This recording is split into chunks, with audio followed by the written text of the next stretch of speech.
Doctor Rajendra Chandra, Uttarakhand state council for science and technology, project management unit, Uttarakhand जल संस्थान रामनगर दिल्ली। ये एक वाटर क्वालिटी के ऊपर लेबोरेटरी है, जो water quality testing and monitoring laboratory है। ये डिवीजन रामनगर है। यहाँ पे हम वाटर की बेसिक्स जो है क्वालिटी चेक करते हैं।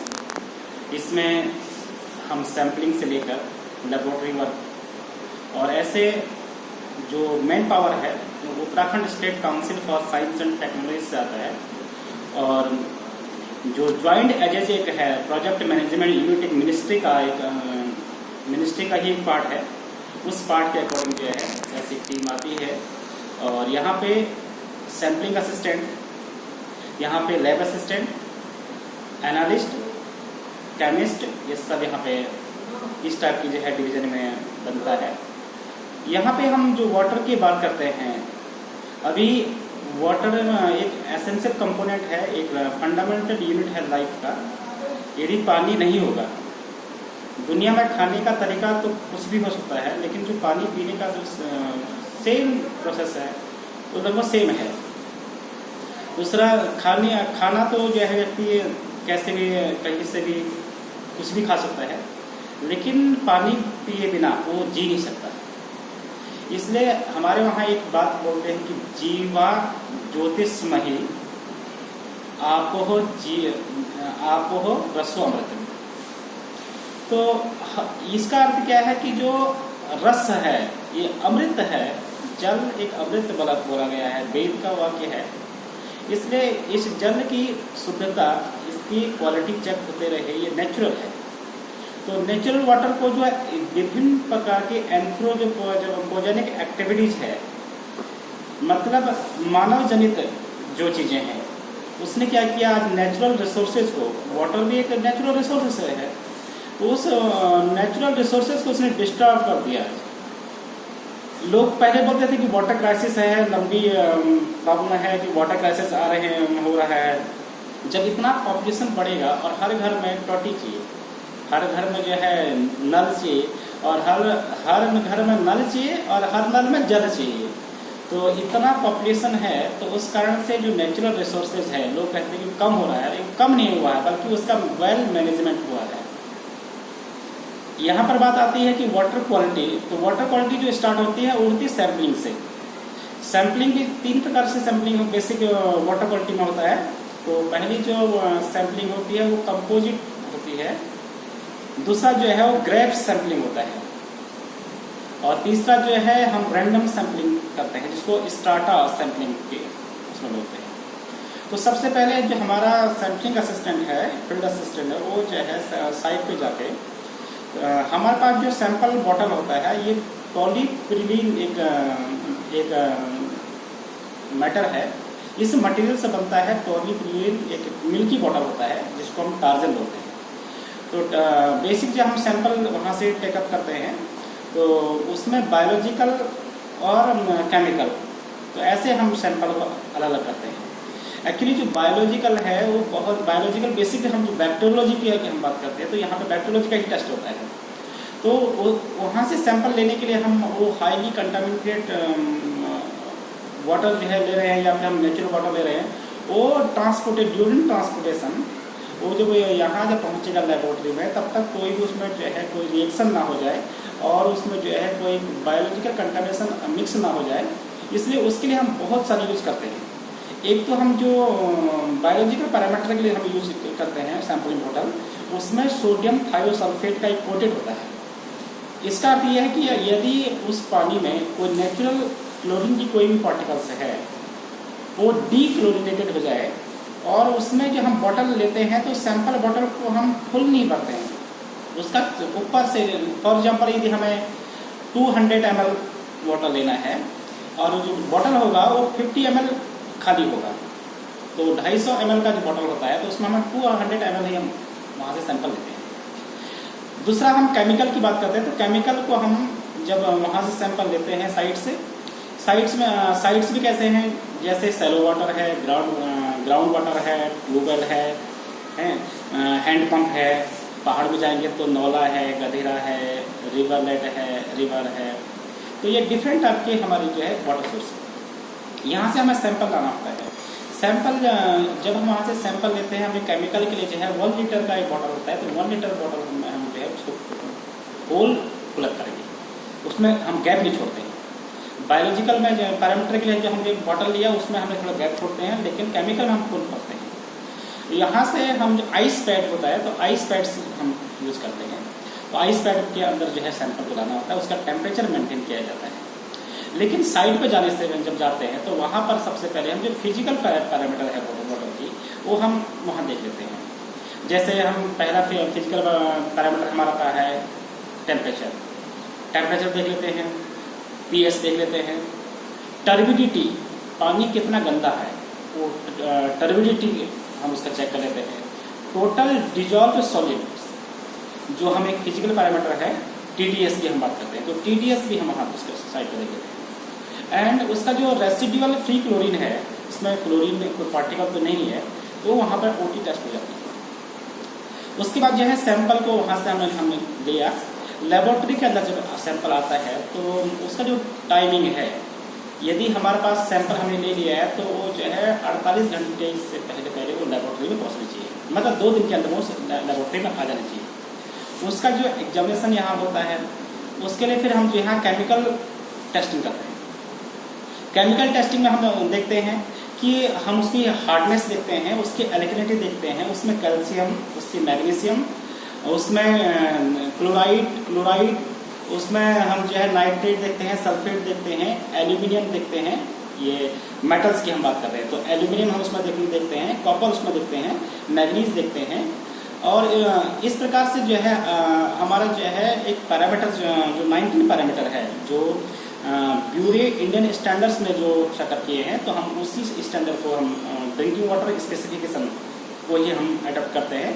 और जो 10500/2012 जो पोर्टेबल वाटर स्पेसिफिकेशन हम यूज़ करते हैं, तो ये हर के सैम्पलिंग के लिए जो है स्टार्टा होता है, ब्यूरो इंडियन स्टैंडर्ड्स होते हैं, इंडियन स्टैंडर्ड्स हम यूज़ करते हैं। तो ये भी लेबोरेटरी भी जो है इंडियन स्टैंडर्ड्स ही यूज़ करता है।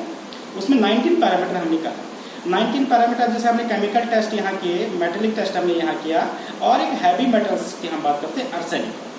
तो आर्सेनिक टेस्ट यहाँ पर होता है। आर्सेनिक एक ऐसा एलिमेंट है कि यदि किसी वाटर सोर्स में अगर आर्सेनिक पाया जाता है तो वह स्कीम चाहे कितना महंगा क्यों नहीं है, कितना बजट उस स्कीम पर लगा हो, यदि उसमें आर्सेनिक मिला है तो उस स्कीम को बंद ही करना पड़ता है, क्योंकि वो हाईली टॉक्सिक है और वो परमानेंटली IQ ब्लॉक करता है। और ऐसे कुछ केमिकल, कुछ डिजीज भी इससे हो सकते हैं। जैसे हम नाइट्रेट की बात करते हैं, तो नाइट्रेट से एक सिंड्रोम होता है जिसको हम ब्लू बेबी सिंड्रोम बोलते हैं, ये होने लगता है। फ्लोराइड अगर ज़्यादा मिलेगा तो फ्लोराइड से क्या होगा कि हमारे जो फ्लोरोसिस जो है, दांत के अंदर जो प्रॉब्लम होती है, टीथ के अंदर जो प्रॉब्लम होती है, वो फ्लोरोसिस से होता है। तो ऐसे डिफरेंट जो डिजीज है वो भी जो है कंटामिनेशन से होता है, इसलिए वाटर प्योर होना चाहिए। तो यहाँ पर हम जो है वाटर की सप्लाई, वाटर पहले टेस्टिंग करते हैं, उसकी रिपोर्ट जनरेट होता है, उसके बाद जो है उस वाटर को हमें सप्लाई करना होता है। यदि हमें लगता है कि कहीं पे वाटर में कोई प्रॉब्लम है तो उसका ट्रीटमेंट भी क्या हो सकता है, तो वो ट्रीटमेंट निकाल के, और इंडियन स्टैंडर्ड का ऑलरेडी बहुत सारा ट्रीटमेंट उसमें होता है, तो वो हम रिकमेंड करते हैं। वो वाटर क्वालिटी के साथ जो है यहाँ लेबोरेटरी के अंदर जो है उसको कल्चर करने, जैसे हम बैक्टीरियल की हम बात करते हैं, तो बैक्टीरियल में हम क्या देख रहे हैं, उसमें बैक्टीरिया में देख रहे हैं Escherichia coli, total coliform and faecal coliform. तो टोटल कोलिफॉर्म और ई कोलाई जो डायरिया है, कोलेरा है, एंडोटॉक्सिसिटी है, कोलोन टॉक्सिसिटी है, हमारे जो है आंतों में प्रॉब्लम हो जाती है, इन्फेक्शन हो जाता है, एसिडिटी हो जाती है, या फिर अल्सर होने लगता है, घाव हो जाता है, तो ये भी जो है बैक्टीरिया के कारण से भी हो सकता है। तो हमारे ऑलरेडी जो ई कोलाई है वो एक लिमिट फॉर्म में हमारे बॉडी में ऑलरेडी प्रेजेंट होता है, लेकिन वो टॉक्सिक नहीं होता है। लेकिन बाहर से जो कंटामिनेटेड ईस्चेरिचिया कोलाई जो वाटर के साथ हमने लिया, वो हमने ऐसे पानी पी दिया, तो उससे सीधा डायरा, हैजा, कोलेरा इस टाइप की डिजीज होना स्वाभाविक है। तो वाटर में, इस टाइप की वाटर में जो है क्लोरिनेशन करना बहुत जरूरी होता है। तो ये हमारे पास एक ये जो कल्चर भी होता है उसमें हम कोलिनेट 18 स्नैप पैक्ट हम यूज़ करते हैं और हम क्वांटिटी ट्रेज हम यूज़ करते हैं। तो क्वांटिटी ट्रेज में हम जो है उसको कल्चर का उस प्लेट में जो है उस क्वांटिटी ट्रेज है उन ट्रेज में हम जो है 100 ml वाटर लेते हैं और उसको हम उसमें उसमें जो है कोलिनेट 18 हमने ऐड किया और एडिशनल बाद जो कल्चर बनेगा उस कल्चर को हम 18 to 24 आवर्स के लिए हम उसको कल्चर कर देते हैं। तो तब जाके बैक्टीरियल का हमारा टेस्ट आता है। यूवी कैबिनेट होता है, अल्ट्रावायलेट के जो कैबिनेट हमारे पास होता है, तो उसी अल्ट्रावायलेट कैबिनेट और लेमिनार का हम यूज़ करते हैं। लेमिनार के अंदर ये फीलिंग जो होता है वो माइक्रोबायोलॉजिकल जो वर्क होगा वो लेमिनार के अंदर ही होता है। उसके बाद हम यूवी कैबिनेट में उसको देखते हैं। तो देखने बाद एक जो है हमारे पास एक लॉग टेबल होता है। तो बेसिक जो बैक्टीरियल के लिए होता है उसको हम MPN बोलते हैं, मोस्ट पोर्टेबल नंबर। यदि कोई बैक्टीरिया की हम बात करें तो 100 ml में कितना बैक्टीरिया है उसको हम मोस्ट पोर्टेबल नंबर बोलते हैं। वो मोस्ट पोर्टेबल नंबर जो है लॉग टेबल में होता है, वो टेबल से हम उसको कैलकुलेट करते हैं। दूसरा, हम यहाँ पे मेटल्स की बात कर रहे हैं, तो मेटल्स के लिए हमारा हॉट प्लेट होता है। उस हॉट प्लेट में हम यहाँ पे टेस्टिंग करते हैं। हॉट प्लेट में हम सबसे पहले वाटर को लेते हैं, 100 ml वाटर को लेते हैं। उसमें जो है हम एक अम्लराज जानते होंगे, पहले से बेसिक से इस क्लास में पढ़ाया जाता है अम्लराज। अम्लराज क्या है? वो 1:3 ratio, 1 ratio nitric acid and 3 ratio hydrochloric acid. तो उसको मिक्स करके हम 100 ml वाटर में ऐड करते हैं और ऐड करने के बाद जो है उस सैंपल को जो है हम वॉच ग्लास ऊपर से उसको रखते हैं और उसका टेम्परेचर फिक्स करते हैं। उस टेम्परेचर को उसको डाइजेस्ट करना पड़ता है।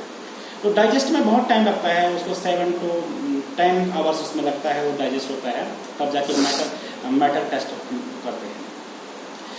मैटर टेस्ट के बाद जो है हमारे पास जो है हमने यहाँ पे उस सैंपल को जो फॉर एग्जांपल उस क्वांटिटी ट्रेज में बैक्टीरिया आ गया, अब उसको हम डिस्पोज कैसे करते हैं फिर, क्योंकि डिस्पोजन की प्रॉब्लम ज़्यादा आती है। यदि हमने कल्चर बैक्टीरिया को ऐसे डाल दिया तो हो सकता है कि लोगों को प्रॉब्लम हो सकती है, किसी जानवर को प्रॉब्लम हो सकती है।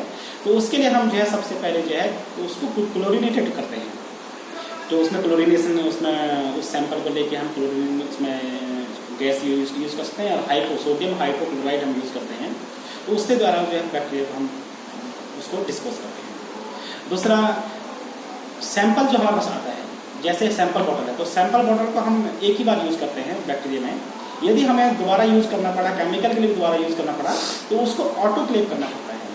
ऑटोक्लेव क्या है? एक प्रोसेस है जो complete removing of micro organism, तो वो ऑटोक्लेव है। तो यहाँ पे ऑटोक्लेव होता है जो 121 डिग्री सेल्सियस में और 15 PSI जो प्रेशर और टेम्परेचर पे हम यूज़ करते हैं। तो उसके अंदर हम ऑटोक्लेव यहाँ पे होता है। तो ऐसा करके ये लेबोरेटरी का वर्क है। साइड में जो मॉनिटरिंग है, हमारी जो स्कीम है उसकी रिकॉर्ड मेंटेन होता है। और national rural drinking water programming, अभी जल जीवन मिशन में जिसको बना दिया, तो वहाँ उस पोर्टल पे ये जो है ऑनलाइन स्कीम मॉनिटरिंग होती है। ये डेटा, जितनी भी डेटा है, ये सब वहाँ पे जो है वेबसाइट पे जाता है। और इसके लिए एक अलग सा पासवर्ड दिया होता है और एक आईडी होती है, उस आईडी के अकॉर्डिंग हम उसको, इसलिए कोई भी व्यक्ति या यदि एक व्यक्ति जो है यहाँ बैठा है तो अगर उसने साइट खोला तो देश में किसी भी स्टेट का वो डेटा देख सकता है। और ये पूरा देश के लिए बना हुआ साइट है। उस साइट में भारत के किसी भी ग्राम सभा में उसकी विलेज प्रोफाइलिंग क्या है वाटर क्वालिटी की, और वाटर क्वालिटी कंडीशन क्या है, तो वो सभी प्रोफाइलिंग उसमें बनाया गया है। और ऐसे एक national rural drinking water programming के